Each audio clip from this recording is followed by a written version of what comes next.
Chapter 84, Provinces Unknown. Provinces Unknown. Aaron was not overly pleased with their news, lamenting how many more secrets they could have discovered from Reed had they been given the opportunity. But, as Fritha had argued, Linvale had the information he wanted and much more quickly than any torture could have gleaned it, and the Shadow Master seemed to realize there was little more he could do, the man upholding his end of the deal with good grace. A ship was already awaiting them at the docks, ready to take them to Spellhold and their final goal, Mon.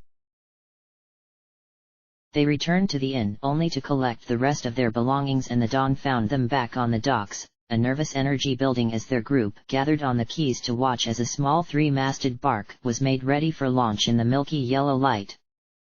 They were sailing to Brynlaw, a very small island a good many leagues off the coast and something of a haven for the local pirates as they worked the trade routes south to Calimshan.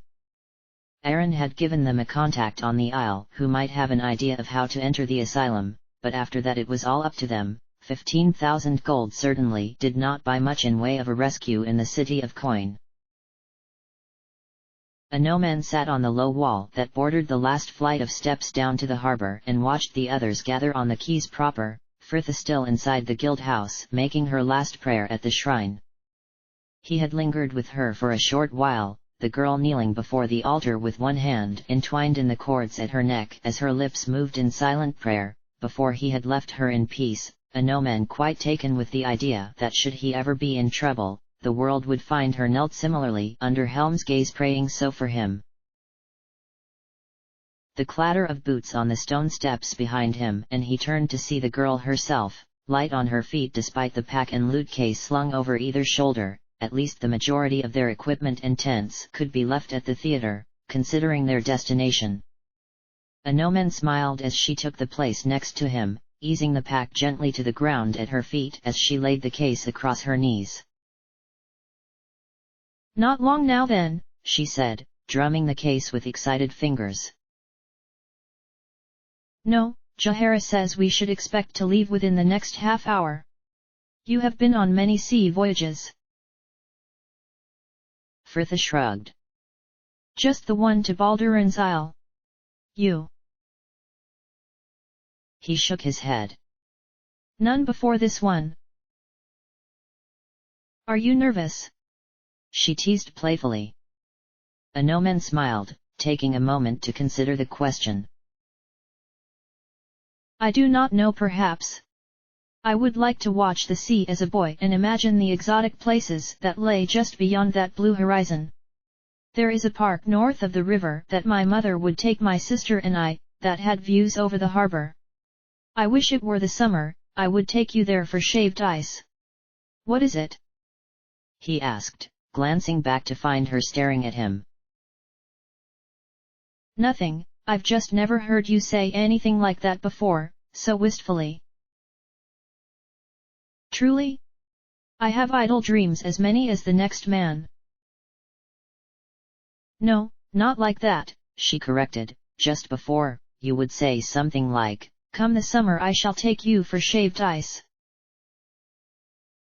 A no-man shrugged, not wanting to give the answer he had, that by the summer she would likely be gone. Fritha let her gaze shift back to the boat before them, and a no-man watched her, the silence between them allowing a question he had been mulling over since the night before finally surface. "Fritha, why did you arrange with Valigar to kill Reed?" The girl jerked her attention back to him, clearly surprised at his question. "Is it not obvious? Although it may be a fine line, I much prefer breaking my word and murder to cold-blooded torture." "No, I understand why, Fritha, only why did you confide your plans to Valigar and not?" A no-man cleared his throat, feeling embarrassed to continue, "Well, me." Fritha returned his gaze gravely. "Because of what is between us, a no-man. I know you find it difficult to say no to me. When I asked Valigar, I knew he would have had no qualms about refusing had he felt the idea went against his principles. And it would have been the same for me," he assured her. Fritha dipped her face and looked uncharacteristically unsure. As you say, but I feel you have accompanied me on a few ventures in the past which you were against, and not so long ago you seemed to agree with me. Anomen winced, recalling his words during their very unpleasant exchange after he had been informed of his father's death, the man accusing her of dragging him about the city like he had had no say in the matter. I should not have said those things. I was blaming you for my own weaknesses. Fritha laughed ruefully. I am your weakness. But do not worry, you will not have to bear it much longer. Oh, sorry. She cut in, seemingly appalled by her own flippancy. I shouldn't. Never mind. Down on the quays, Ari was waving to them, Valigar and Minsk already helping the sailors carry their belongings up the gangplank. Looks like we're off. Come on, Anomen, say your last goodbye to for a little while at least. Anomen laughed quietly, though as he turned back to gaze up at the docks, a pale gold in the morning light, perhaps a small part of him did feel a pang of nostalgia for that city which was his home. Their boat was captained by the flamboyant seaman Havarian, a man of sandy hair and tanned skin who was very aware of his own good looks, his theatrical winks to Ari and Fritha nothing short of hilarious by the girls' reactions, though Anomen did not look very happy as the Shadow Master made the introductions. And it seemed with more than a little wariness and quite a few veiled threats that they were entrusted into the captain's care, though Jahara could understand why, the man's foppish manner belied by the calm, calculating cast to his grey eyes. But he seemed serious enough about them reaching their destination, and under a rising sun they set sail from Athkatla, heading westwards with their backs to the dawn.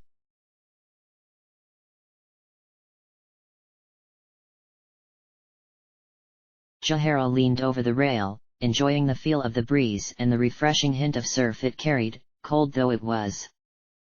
The wind had picked up that night and the morning had dawned bracing and grey, heavy clouds building overhead as a bitter northwesterly driving them over the choppy seas to their destination, which, according to Havarian, was now only a few days away.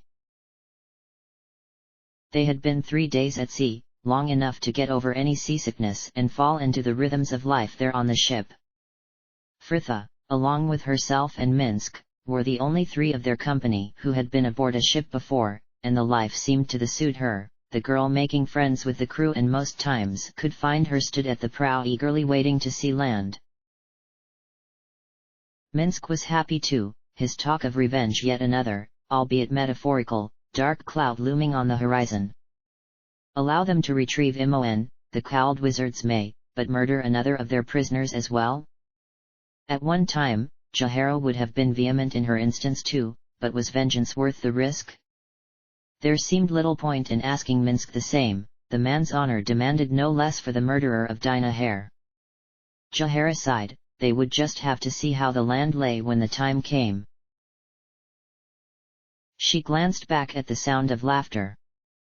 It was late in the afternoon now, the deck lively with a small group of sailors who were seated with a few of her own companions sharing stories together under the aft mast.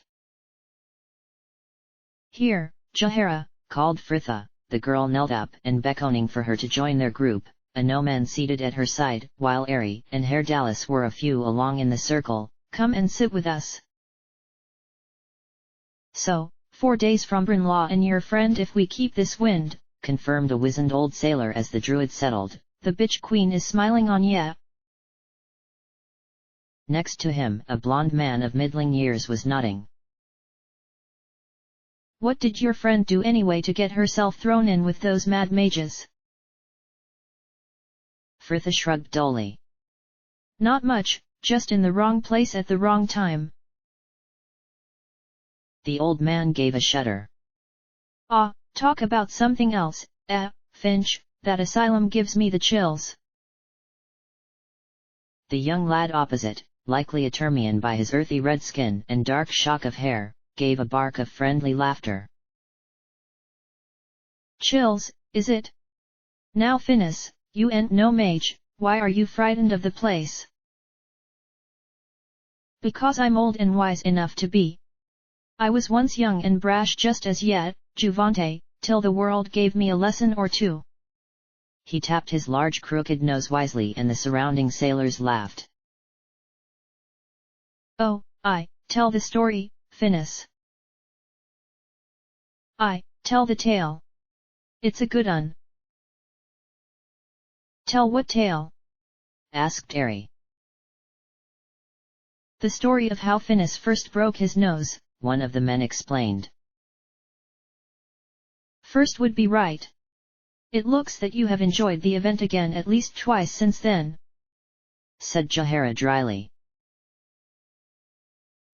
Right ye are lass, right ye are, Finis laughed. But those times are nae as funny. All right, ye dogs, I'll tell it. He sighed, raising a hand for silence.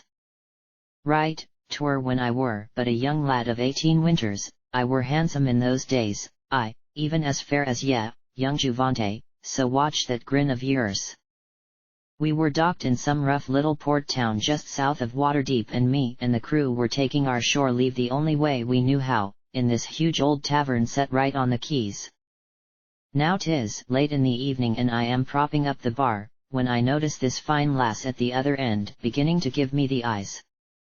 I am more than goggling back, when the innkeep, God's rest him, leans over to give me a bit of advice.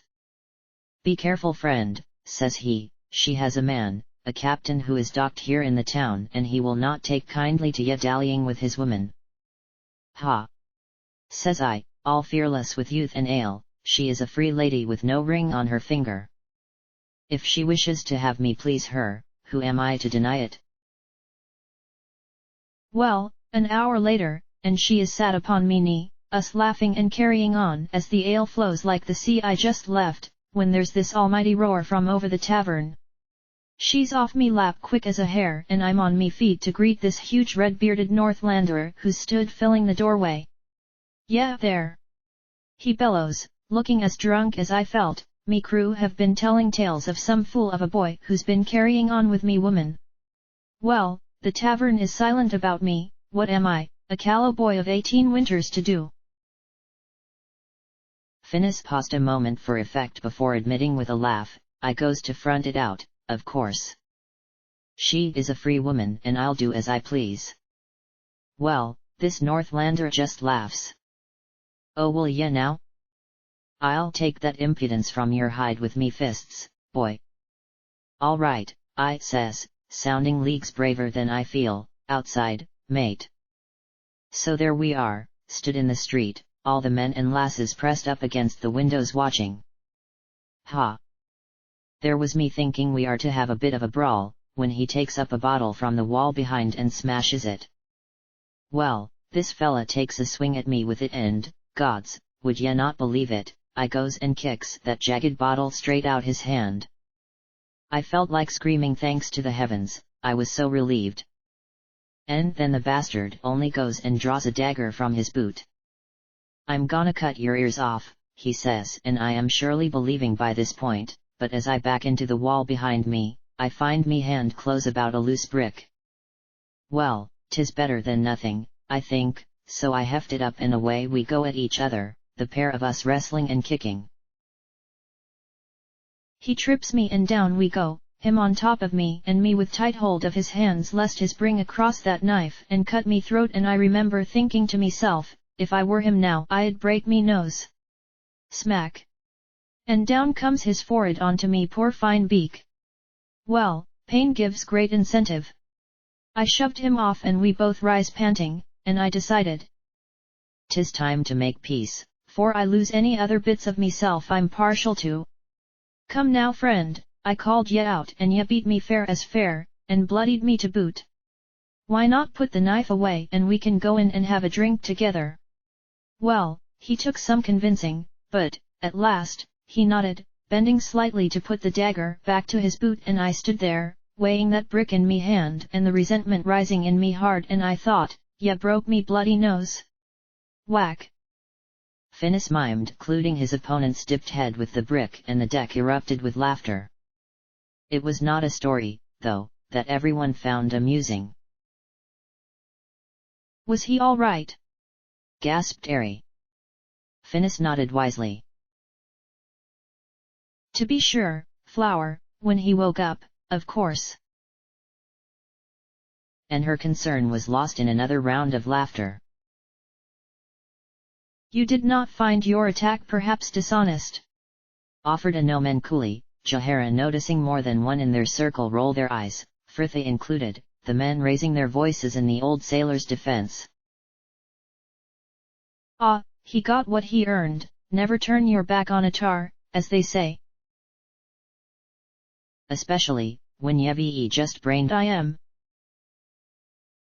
I, agreed Finnis, and though it cost a dozen broke noses I say, never leave a woman wanton. An admirable sentiment, laughed Fritha over the chorus of wild approval, though perhaps never leave a wanton woman would fit just as well with your tale. Roars of laughter, Finnis beaming at her with his crooked teeth smile. Fritha, you're a right funny lass. I'd take a broken nose for ye any day. They stayed there on the deck until the sun set, the dull sea a rich molten red as the dusk drew in, and everyone moved down to the galley for dinner, most of their company retiring soon afterwards, though the cold had not confined everyone below decks. Ari leant back against her pack, gazing up the night sky and wondering how strange it would be to look up at different stars, or perhaps even no stars at all. She smiled, dropping her attention back to her studies as the man at her side turned a page in the play he was reading, the rustle of his book reminding her of her own. Her continuing research into rune magic was usually enough to hold her interest, though that evening she was finding it more difficult to focus than usual. Just another 10 days, and they would be back in Athkatla, and she and Herr Dallas would be making preparations for their passage to Sigil. Ari could not think about it for long without feeling a wild thrill of excitement. A year, even a few months ago, she would not have even dreamt of such an adventure, and it was as though her life was suddenly opening before her, blossoming with opportunities she had never before considered. And perhaps she was not alone in that either. Across the deck, Anomen and Fritha were seated under the foremast, her between his knees with his cloak about them, both bathed in the golden light of the lantern above as she showed him how to play her lute. Ari had heard him quietly pressing her for a song earlier, though the girl had refused his every request, and it seemed this was her compromise, her fingers over his as she showed him different chords. What has you smiling so?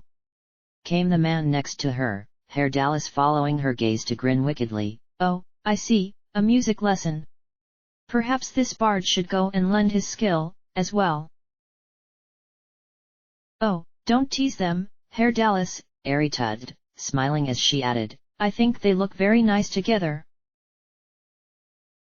She glanced back to where they were sitting, Anomen's head over her shoulder as Fritha quietly explained some technique, the man looking perhaps less than focused on the lesson as he leaned closer, his eyes seemingly drawn to the earlobe that was now just inches from his lips.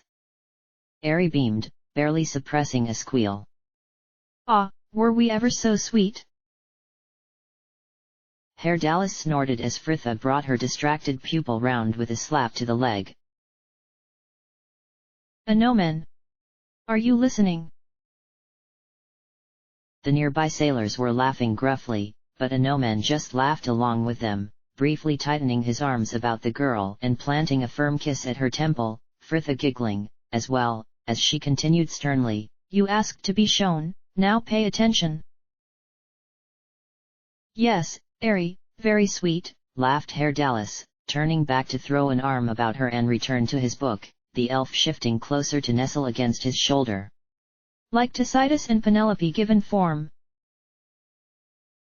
Ari frowned, trying to bring the play to mind. Doesn't one of them die?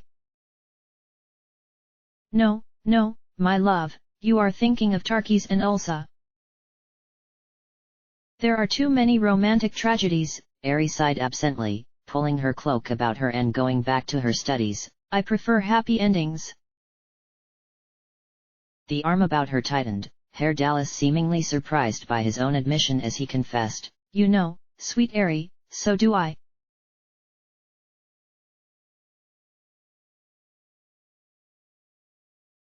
By Sil, I cannot believe you have won again, Ari. Timora is with me today. Timora? Why let her take the credit? It is sheer skill, my love.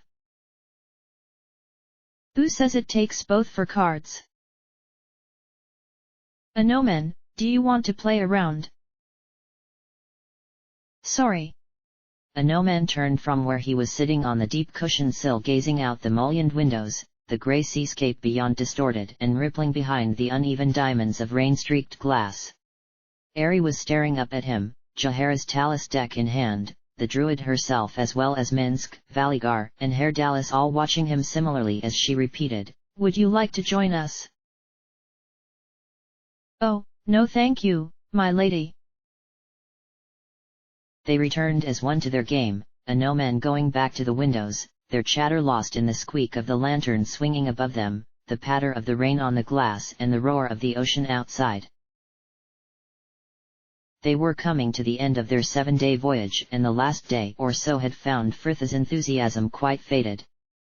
She was more agitated now, the resumption of her nightmares making her tired and irritable. He had tried to speak to her of it, her more open moments finding her confiding to him of her worries, that she would reach the asylum to find Imoen long dead, Frith struggling with the conflicting desires of wanting to be there to face her fear and yet being scared to find out the truth. And she spent most her time with old Finnis who would distract her with stories or songs, her lute thrumming in harmony with his old wooden flute. As for that morning, Anomen had not seen her since breakfast. He had thought the bell for lunch may have brought her out of hiding, but the cook had seen no sign of her and Anomen had wandered dispiritedly back to the others who had gathered in the women's cabin playing cards. "Was it tomorrow morning Simon believes we will dock?" asked Ari, her small hands continuing to shuffle the deck as she spoke. Valigar shrugged. "If this wind holds." "Good, who does not trust this captain? His mouth smiles, but his eyes are cold." "Ah, we'll be out of here soon, Minsk," appeased Jahara. "And Imoen will be back with us." "Yes, and we may take our revenge upon the mage. Dinah Hare, you will have your retribution." A pause as a round of dark looks were shared about the Rashami. "Right, who's playing?" asked Ari pointedly. A chorus of assents. Anomen rose stiffly, his temples beginning to throb. "I am going to take some air." The narrow hallway was cool and quiet though, and he considered that perhaps the peace of his room was all he really needed to shake the feeling. The man walking a few paces along to the next door and opening it on the small cabin he shared with Minsk, both beds empty while at the far end, curled about the large chest that served as table to them both, was Fritha, a blanket of auburn curls covering her as she slept. A nap had likely not been her intention though, not by the book that was resting open on the floor under her hand, and Anomen approached to crouch before her, the girl starting as he moved to ease the book from her fingers. "Oh, Anomen, it's you," she started, scrubbing her eyes. "You gave me a fright." "I am sorry. You shouldn't leave your books like that, you know, I hear it ruins the spine." She laughed wryly, closing the book and lazily batting his arm with it. Anomen smiled. "I thought you would be with Finnis, dearest." "No, he's helping Bertram secure the cargo in case this rain blows into a storm," she answered, straightening with a wince and a shake. "So why are you here?" "They are all playing cards in your room and noisily enough to give me a headache." "Ah, poor dear," she sighed, still smiling as she beckoned him closer, Fritha raising herself onto her knees as she patted the space before her. "Come on, come sit here with your back to me. Cern showed me this, now, drop your head forward." He did as instructed, her resting hands on either shoulder as strong thumbs worked down the back of his neck in small neat circles. "Fritha, how soon do you plan to leave Athkatla once you have Imoen back?" He could sense her pause, though there was no halt to her fingers. I'm not sure. A lot will depend on her. She may need time to recover, or not want to go traveling straight away. It is winter after all. You will both stay in Ithkatla then? He felt rather than saw her shrug. For the time being.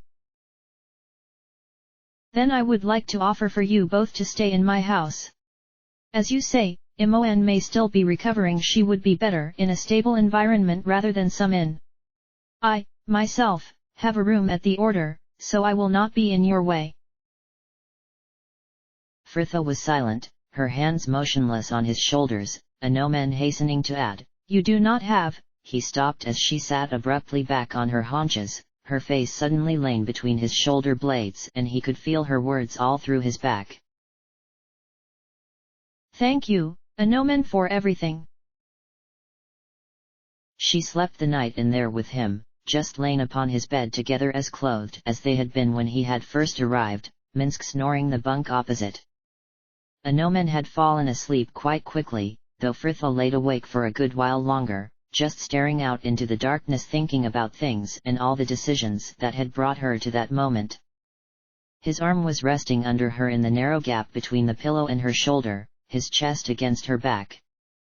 Their breathing was at different rates and, every now and then, it would harmonize, both drawing a breath together, a pleasant pressure building between them. Fritha knew she wanted to travel, her desire to see all of Faerun and beyond it quite unchanged, but would it be so terrible to stay in Ithkatla once they returned, at least for a little while? Though there were still the dangerous and, likely now, very angry vampires to contend with, she was no longer hunted by the Harpers, and perhaps it would be nice to stay in one place for a while, to live in Inomen's house and maybe help him to get his estate up and running. It could be hard and there would still likely be danger, but she would be with him and perhaps that would make it all worth it.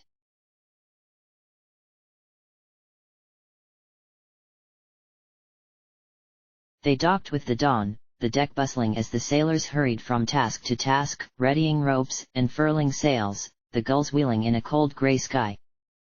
Fritha stood at the prow waiting for the gangplank to be lowered, her gaze fixed on the wooded crags and cliffs of the island and the ornate, many-towered manor that loomed there, another world away from the squat whitewashed houses that huddled about the harbour before her on wide, tiered streets that reminded her of the Ithkatlan docks.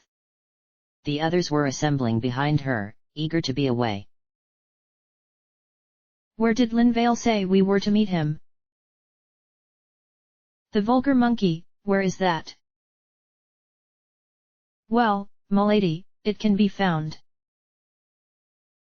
Fritha let the voices fade as the captain began his directions, a warm presence arriving at her back, though she did not need to turn give the man a name. Soon, young Fritha. Yes. Who says, little Imoen is strong, she will be well. Fritha squeezed the hand that had been placed about her own. I know. Minsk sighed, releasing her to move closer to the prow, his dark eyes narrowed as he took in the keys before them, men hurrying back and forth with cargo and spoils from their last raid, while others lay dead drunk in doorways as they slept off the night's excesses. This place reeks of wrongdoing. We will not be here long.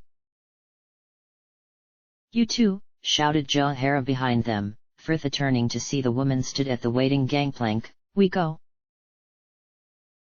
The Vulgar Monkey was on the second tier up from the quays and quite lived up to its name, the tavern just a single cramped room, crammed with as many tables as could fit with space enough for the chairs around them, every surface covered in a greasy film of pipe smoke and spilt ale.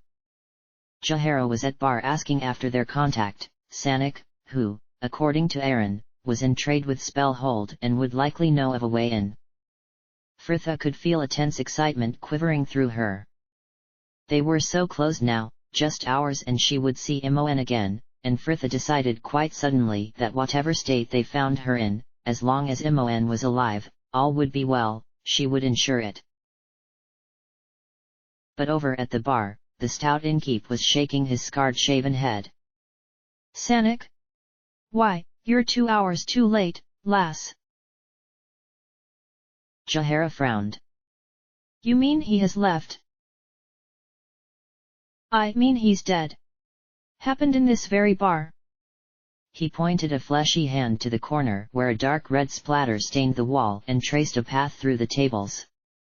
See, you can still see the trail from where they carried his body back down to his ship. What happened? Asked Fritha. Some sort of bar fight. Offered Ari, looking as though she could quite believe as much from their surroundings. The innkeep shook his head. Nah, Sanik wasn't the sort to cause trouble, at least not like that. It was Galvina, she had him assassinated, and in my very tavern, the uppity bitch. And who is Galvina? Asked Valigar. At least one of them was losing patience with the barkeep's tale. Umberlee's teat, you are new. The man laughed. Galvina owns the local whorehouse. She's as much power here as the pirate lord, Desharik, though none would dare say so. She runs that brothel with a firm hand, you would have to, with her clients being who they are, though she treats her girls little kinder. That fool Sanik went and fell in love with Claire. One of the courtesans. Confirmed a nomen. The innkeep laughed, the knight's civility amusing him enough to mimic it. Oh, not just one of her courtesans, Claire is the courtesan. There's not a man on this isle who hasn't dreamt of a knight in her arms, had he only the coin to afford it. Rumor has it the girl loved Sanik, too. They hatched a plan to run away together and look where it has got them, him dead and her locked up tight in the whorehouse, while Galvina makes her an example to any other girl foolish enough to try and cross her. Will she kill her? Gasped Ari.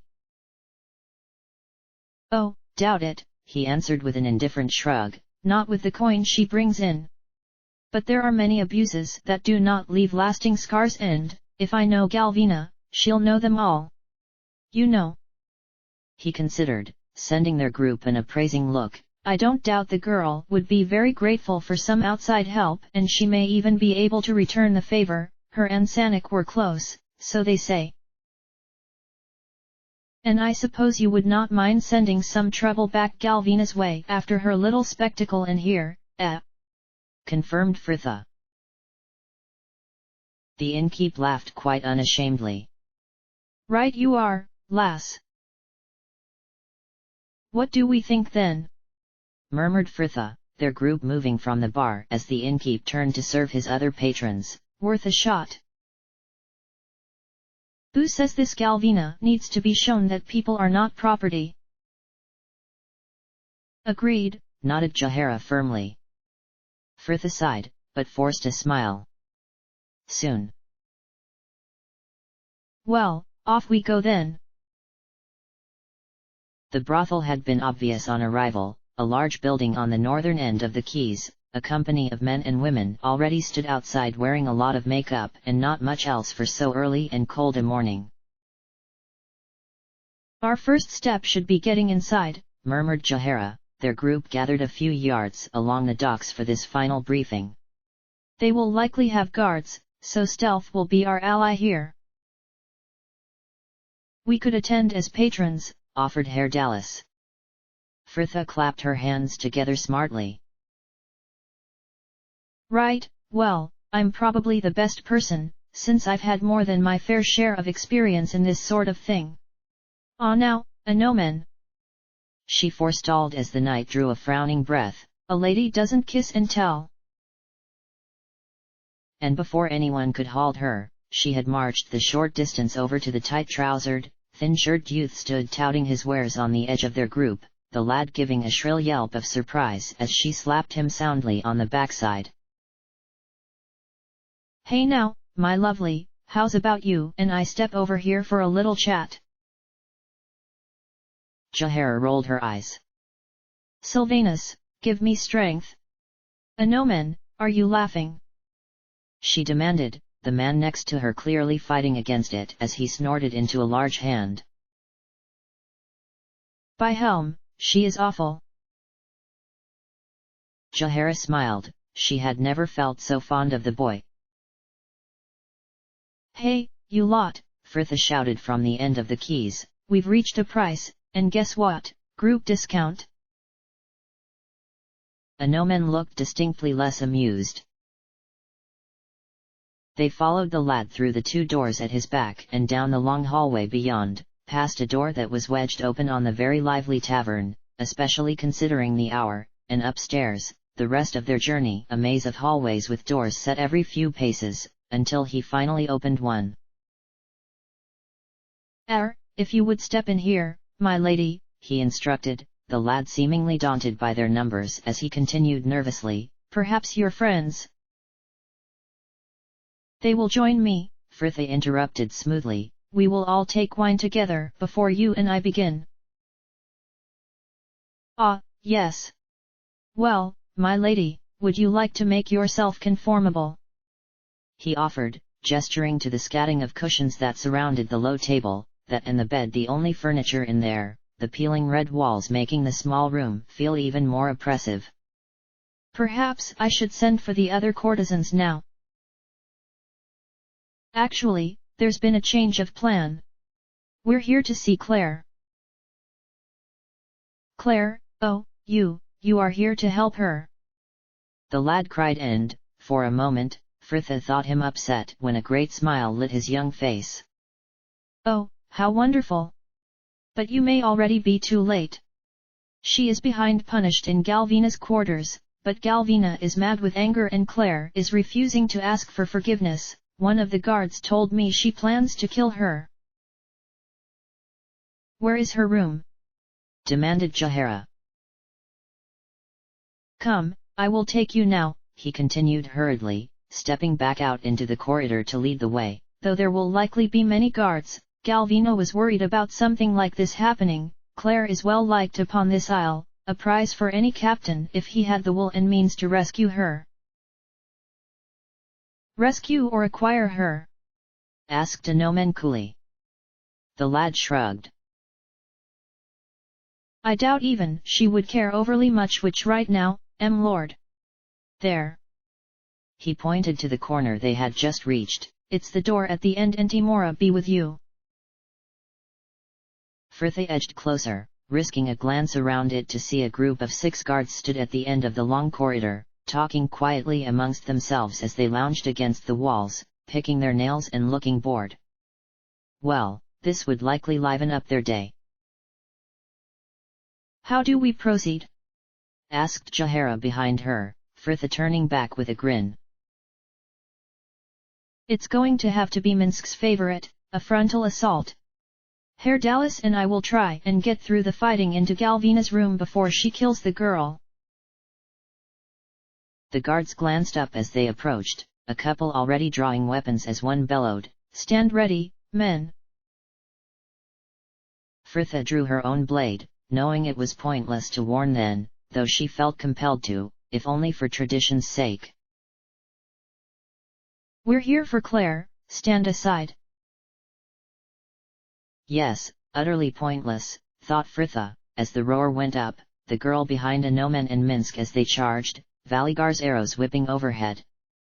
The men met in a clash of metal, the narrow corridor hampering the fight somewhat, Fritha hanging back with Herr Dallas until they were given their chance, a gnomon, taking out one guard with his mace while pressing another 2 back with his shield, and they were through.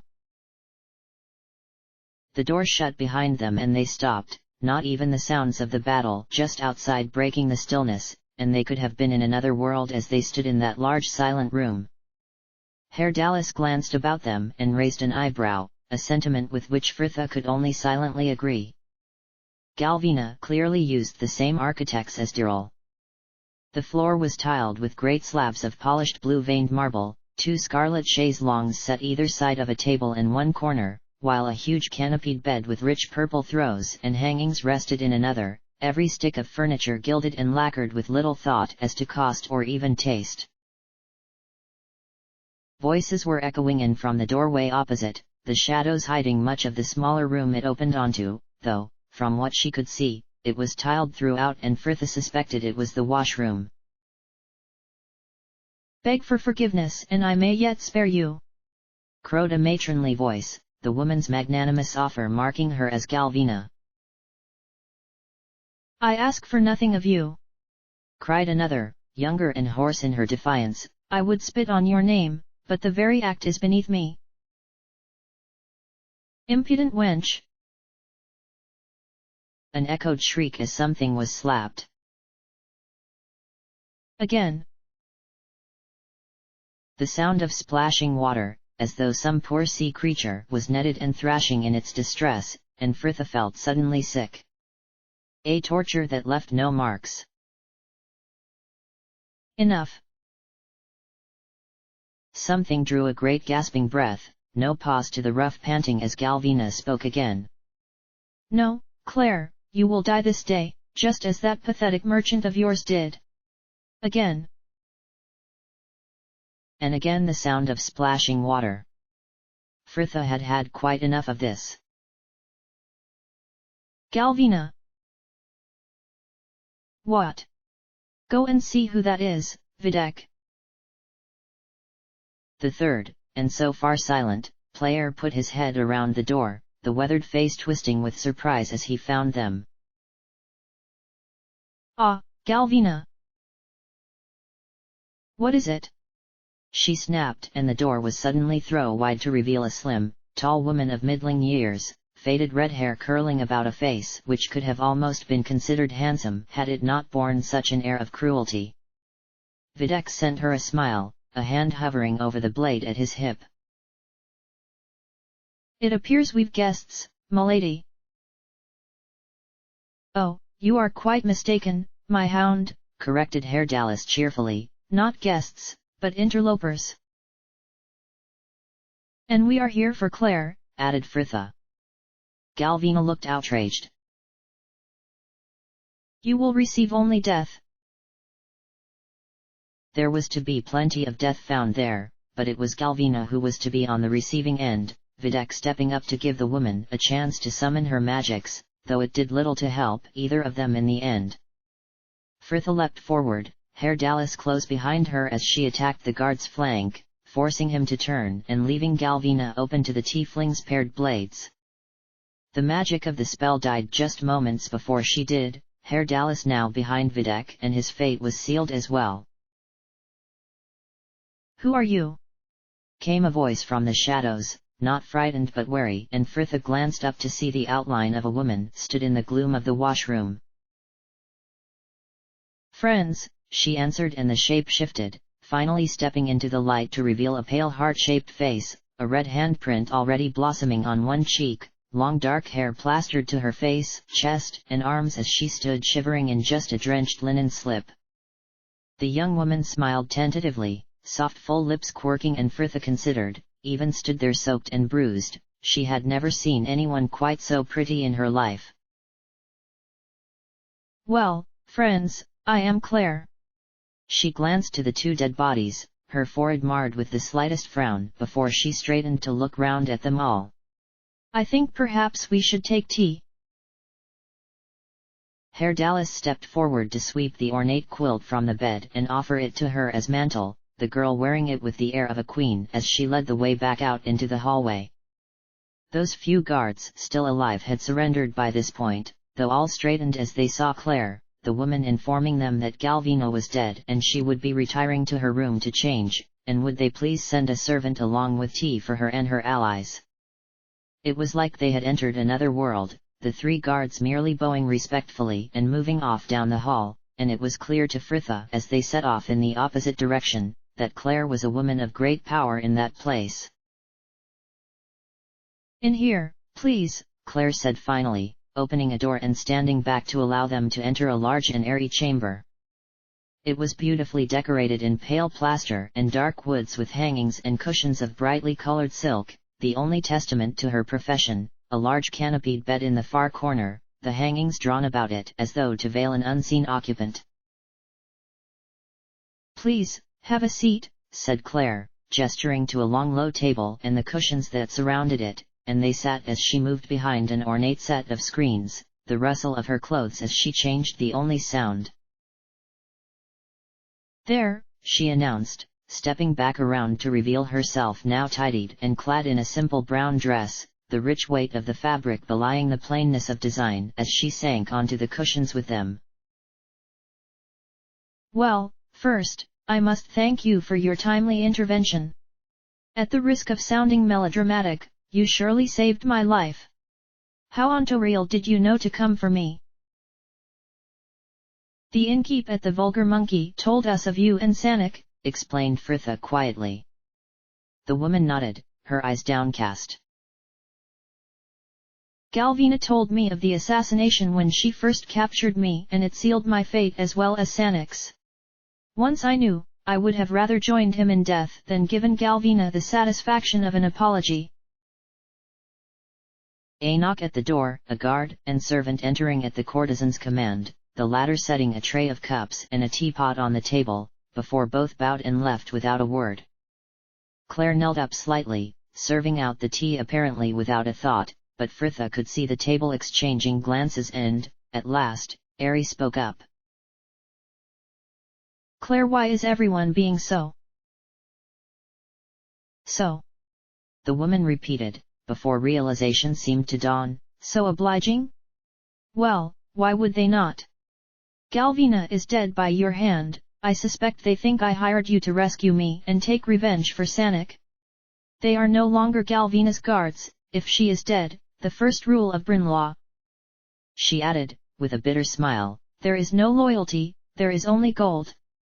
But the question still remains, since I am very aware I did not hire you, why you did come to my aid." "We wished to speak with Sanik," said Jahara. "We learned he made deliveries to Spellhold and we wanted to ask him about a possible way we could enter. When we found he was dead and that you were his lady, we wondered if he had mentioned to you of a way." "You wish to get into the asylum?" Claire cried. "Well, you shall be the first." "It is not so much that we wish to get in," explained Fritha, "more that we want to get someone out. My friend is being imprisoned there." "I see. Well, you are correct that Sanik used to deliver goods there, but I doubt he could have told you a way to enter. The path is warded with many spells which they would lift for him. So we are stuck," sighed Fritha impatiently. But Claire was sending the blue porcelain teapot before her a contemplative frown. "Not quite. Sanik could not have helped you, but I can.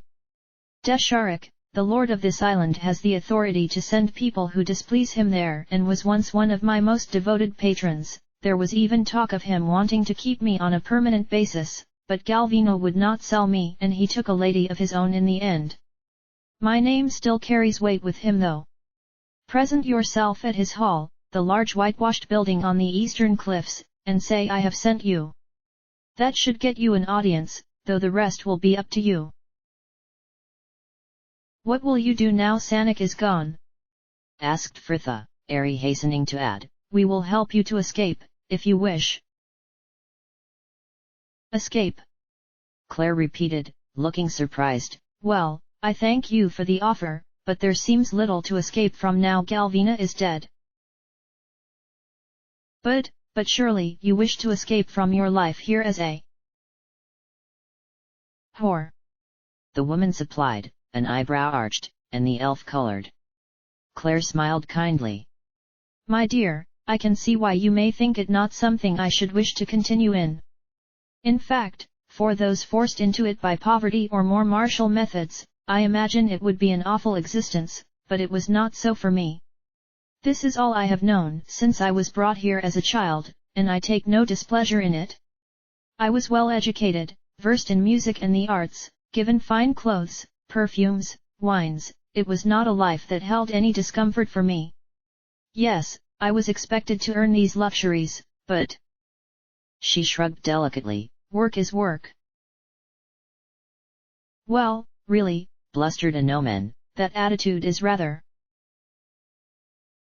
mercenary." Claire inquired, smiling discreetly, and Fritha was forced to bite back a laugh as a no-man colored too. No, on the whole, I enjoyed my time here, and there is a certain pride that comes from knowing there are men who will pay an entire month's earnings for just one evening of your company. Then why try to leave? Asked Jahara. Claire sighed and took a sip of tea. I grew tired of it. I wished for simpler joys, a husband and children. I had met Sanik by this point. He showed a quietness of affection that stirred me, and I decided that of all those I had ever known, he would be the one. She paused, a fleeting look of intense regret crossing her face, but Fritha blinked and it was gone. It was only when I tried to leave that problems arose. I explained to Galvina I was quite happy to buy my way out. I had already saved enough in gifts and tokens over the years to buy myself twice over. But she would have none of it. I believe she always saw me as a surrogate daughter.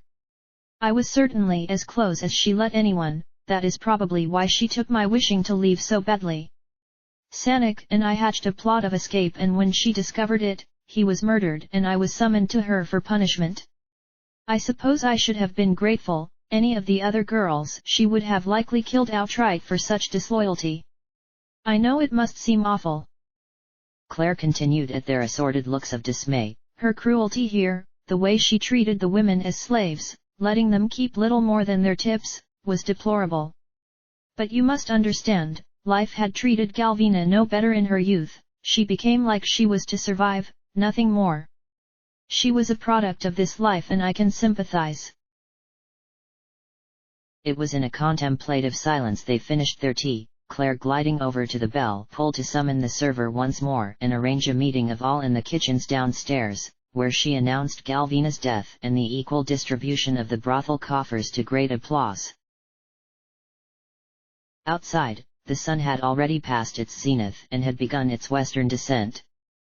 Fritha was standing on the quays, just staring across the bustling harbour and back out to the sea that had carried her there. Though she glanced up as Claire arrived at her side, the woman dressed for travel in heavy fur-lined cloak and gloves, the hood drawn up over her still damp hair. Here, Fritha, she smiled, handing her a large leather purse by way of greeting. Your half of Galvina's gold, there is none here who would say you did not earn it. I have already distributed the rest among the women. Some plan to leave, others to stay and run the brothel themselves. The guards hardly care for whom they work as long as they're paid.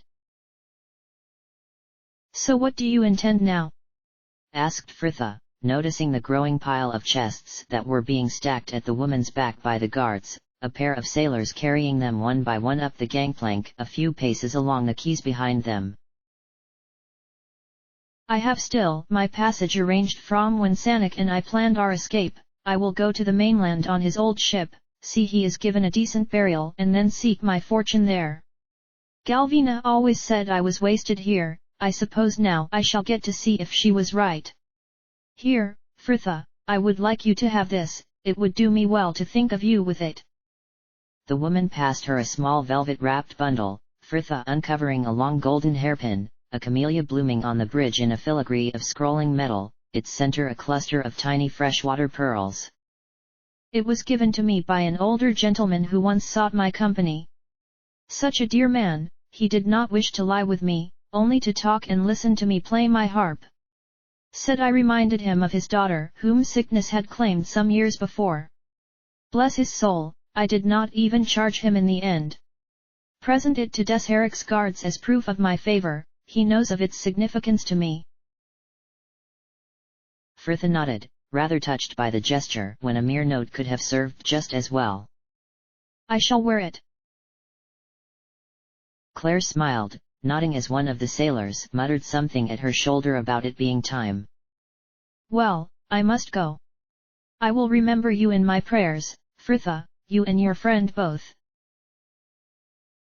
My thanks, Claire, and if you ever get as far as the gate, remember me to Rosalind. The woman smiled and she was gone. Fritha. The girl turned to see Jahara stood further down the quays, the others gathered at her back. Come, we go.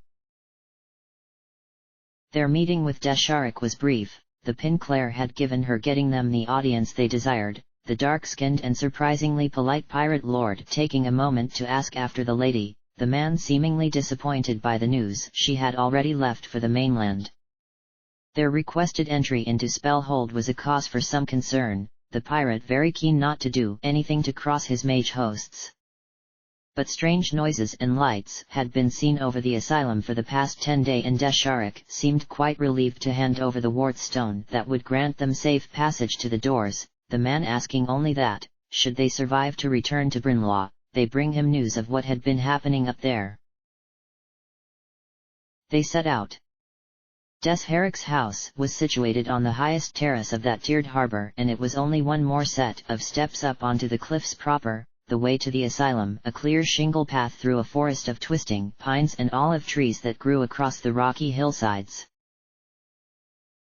An hour or so later and they left the trees, and there it was, towering over them, that great granite manor, its many spires peppered with small windows, the glass glinting like jewels in the sinking sunlight. Spellhold was not quite part of the main island, set precariously on the head of a rocky stack that had long been eroded away from the rest of the isle, and, for a moment, their group paused at the bridge that spanned the gap, the structure looking as though it had long seen better days. The walls crumbled, here and there, into the churning seas below, and it was with a look of great resolve that Jahara took that first step upon it. The asylum itself was higher still, up many flights of stone stairs cut into the stepped cliffs, each plateau set with rotting wooden benches that overlooked the sea. In the warmer months, it could have actually been quite a nice place to sit and take the breeze from the ocean, and it struck Fritha that perhaps the place had once been one of healing. Up that last flight of steps and they were before it, the grand grey house looking rather dilapidated now they were closer, peeling shutters hanging from the windows, the yard before it filled with the debris of broken chairs and tiles that had been torn from the building's many towers by the near-constant winds.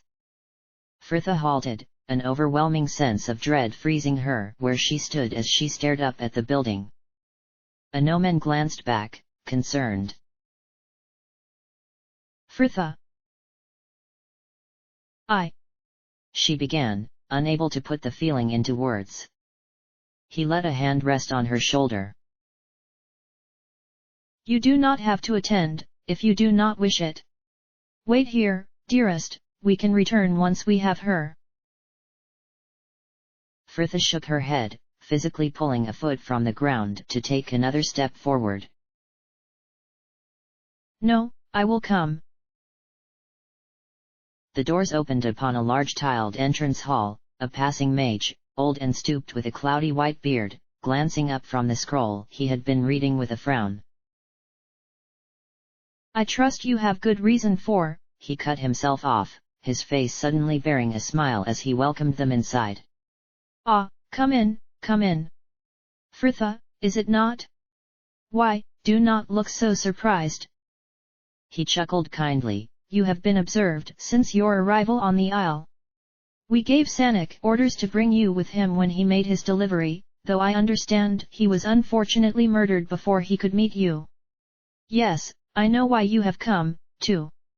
Imoen is in good health, all things considered. Come, I shall take you to her. Surprised? Fritha was stunned. What? You are just going to let me see her, just like that? Another genial chuckled, the man's green eyes twinkling. Well, what did you expect? This is a place of learning and healing. Where you imprisoned her for nothing. You must have realized by now she wasn't mad or ill, why didn't you let her go? The mage shook his head gravely. Not mad, no, but ill. She was quite unwell when she arrived here. As I understand it, she had been held captive and most abused. She was learning magic before, was she not, though she could barely cast more than a cantrip. Well, these torments she endured unlocked great powers in her. She would have been quite dangerous had we released her in that state. But her time here has allowed for her talent to flourish within a safe environment. He smiled again, turning to leave.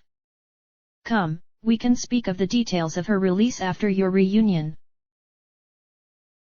He swept off, clearly expecting them to follow, the mage leading them across the hall and up a staircase to their left into the main body of the asylum. Gods, what miserable place! Fritha did not like to think of Imoen spending even one night there. Every corridor he led them down was the same, plain grey walls only broken by the occasional door, a barred window giving a grim view of the cell beyond, while at her feet the tiles were etched with that same rune over and over in various sizes and hands, suppression. The air thrummed with moans and whispers, their group starting more than once when a rare inmate would throw themselves at the bars of their door, howling to be let out or just spewing curses and nonsense until they passed. Their guide paid them no heed though, and, finally, they came to the end of that hallway, the group stepping down into a common room of sorts, two thickly glazed windows allowing a weak light to fall across the assortment of benches and wooden chairs. And there she was, hunched forward as she sat on a bench in the back, her pale drawn face half hidden behind the lank curtain of hair, a good inch of light brown root showing before the vibrant pink dye began. Imoen. Here she is, Imoen, said the mage quietly, as though trying to coax out a reply. Did I not tell you Fritha would come? He shrugged frankly as no response was forthcoming, the man wandering over to gaze idly out of the nearby window. Well, she comes and goes. Fritha rushed to her friend, but somehow could not bring herself to touch her as she crouched at her side, trying to catch her eye. Imoen, it's me Fritha, we've come to take you back home. Imoen did not look up, but tears began to run down her face, the girl not even lifting a hand to wipe them away. Fritha whirled back to them, livid. What in hell's have you done to her? The mage glanced back from the window, seemingly surprised by Fritha's fury. Oh, nothing much. Certainly nothing which I do not plan to do to you. And Fritha felt herself begin to tremble, his cold smile piercing right to her heart. I had to think very quickly on that morning you escaped, the arrival of the cowled wizards nearly ruined everything. But then I secured Imoen, as well, and I knew my plans would not be disrupted. I knew you would come, Fritha. Fritha was shaking her head, a piteous moan rising in her throat. No, it can't be. Irenicus, concluded Jaehaera for those still in the dark. Minsk's fury was instant. You will die. Minsk, no. But the Rashami leapt forward before Annie could stop him, his sword aloft, the flash of magic sending him crashing back into the wall opposite where he lay groaning. His beard twitched as Irenicus set him a cold sneer. No, I will not. How? demanded Jaehaera, how is this possible? The old mage he still wore gave a mild shrug. The cowled ones brought me here and I played the role of the inmate while it suited me. Bodhi! Bodhi!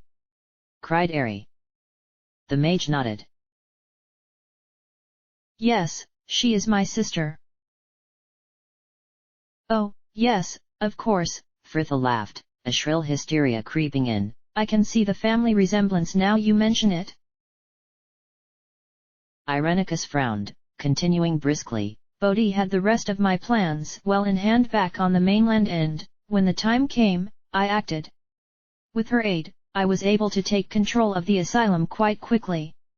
The apparatus here is a little different from my own labs, but we managed, did we not, Imoen? We have been awaiting your arrival with great anticipation. But Fritha was not about to go gentle into his good night, the girl grabbing Imoen to thrust her across the room at Jaehaera, the others grimly drawing their weapons, Fritha's sword held out and trained on him as she slowly backed towards them. Keep back, mage. Irenicus merely watched them impassively. Do not bother, I have taken every precaution that you will not be damaged. My servant, and your captain, Havarian, has sealed your fate. A few spell components slipped into food or drink, so simple and yet so effective. What? Irenicus did nothing more than click his fingers. The seductive pull of oblivion was impossible to resist. There is no battle, no heroics, only sleep. End of chapter.